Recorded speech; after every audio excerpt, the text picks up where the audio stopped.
জয় নিতাই, জয় গৌ, জয় জয় শ্রী রাধে। আজকে কামিকা একাদশী, তো সবাই আমরা আজকে কামিকা একাদশীর পাঠ শ্রবণ করব। শ্রাবণ কৃষ্ণপক্ষিয়া কামিকা একাদশী কথা ব্রহ্ম বৈবত পুরাণে যুধিষ্ঠির শ্রীকৃষ্ণের সংবাদে বলা হয়েছে। যুধিষ্ঠির মহারাজ শ্রীকৃষ্ণকে বললেন, হে গোবিন্দ, হে বাসুদেব, শ্রাবণ মাসের কৃষ্ণপক্ষীয় একাদশীর নাম এবং মাহাত্ম্য আমাকে সবিস্তারে বর্ণনা করুন। আমি শুনতে খুব অত্যন্ত কৌতূহলী। প্রত্যুত্তরে ভগবান শ্রীকৃষ্ণ বললেন, হে রাজন, পূর্বে দেবর্ষি নারদ প্রজাপতি ব্রহ্মাকে এই প্রশ্ন করলে তিনি যে উত্তর প্রদান করেছিলেন, আমি এখন সে কথাই বলছি। মনোযোগ সহকারে সেটা আপনি শ্রবণ করুন। একসময় ব্রহ্মার কাছে ভক্তশ্রেষ্ঠ নারদ জিজ্ঞাসা করলেন যে, হে ভগবান, শ্রাবণ মাসের কৃষ্ণপক্ষীয় একাদশীর নাম কি? আরাধ্য দেবতা কে?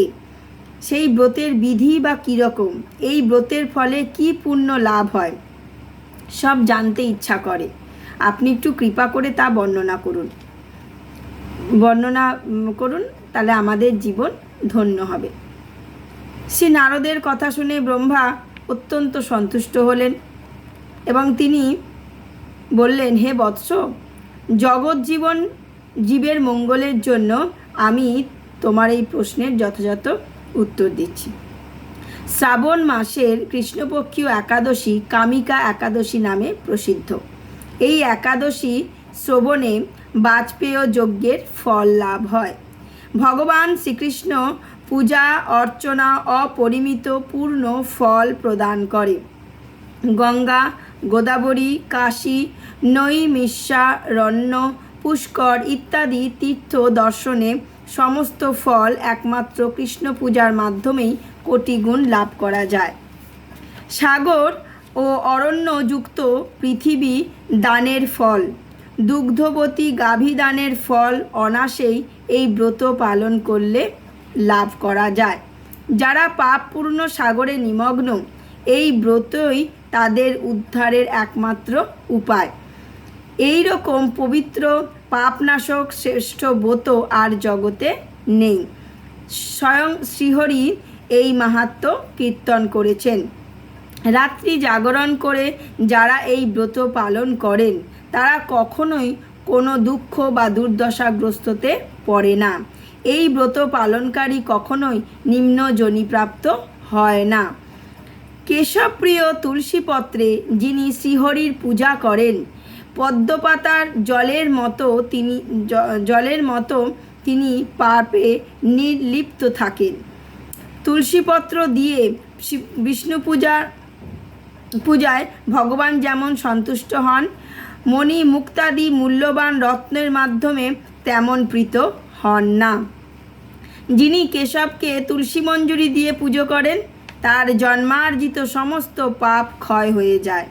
এ প্রসঙ্গে ব্রহ্মা বললেন, হে নারদ, যিনি তুলসীকে প্রত্যহ দর্শন করেন তিনি সকল পাপ রাশি থেকে মুক্ত হন। যিনি তাকে স্পর্শ করেন, তার পাপ মলিন দেহ পবিত্র হয়। তাকে প্রণাম করলে সমস্ত রোগ দূর হয়ে যায়। তাকে জল সিঞ্চন করলে যমও তার কাছে আসতে পারে না। শ্রীহরি চরণে তুলসী অর্পিত হলে ভগবত ভক্তি লাভ হয়। তাই হে কৃষ্ণ ভক্তি প্রদায়িনী, তোমায় প্রণাম করি। যে ব্যক্তি হরিবাসরে ভগবানের সামনে দীপদান করে চিত্রগুপ্ত তার পুণ্যের সংখ্যা হিসাব করতে পারেন না, তার পিতৃপুরুষেরাও পরম তৃপ্তি লাভ করেন। শ্রীকৃষ্ণ বললেন, হে রাজন, আমি আপনার কাছে সর্বপাপ হরিণী কামিকা একাদশীর মাহাত্ম্য বর্ণনা করলাম।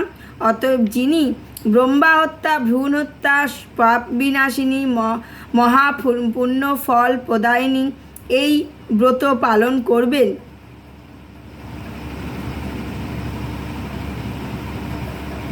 করবেনও, এই মাহাত্ম্যের শ্রদ্ধা সহকারে পাঠ এবং শ্রবণ করবেন, তিনি সমস্ত পাপ থেকে মুক্ত হয়ে বিষ্ণুলোকে গমন করবেন।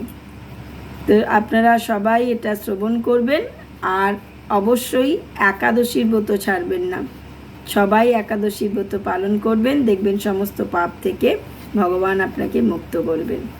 আর আপনি শ্রবণ করুন এবং অন্যকেও শ্রবণ করতে সাহায্য করুন। জয় নিতাই, জয় গৌর, জয় জয় শ্রী রাধেশ্যাম।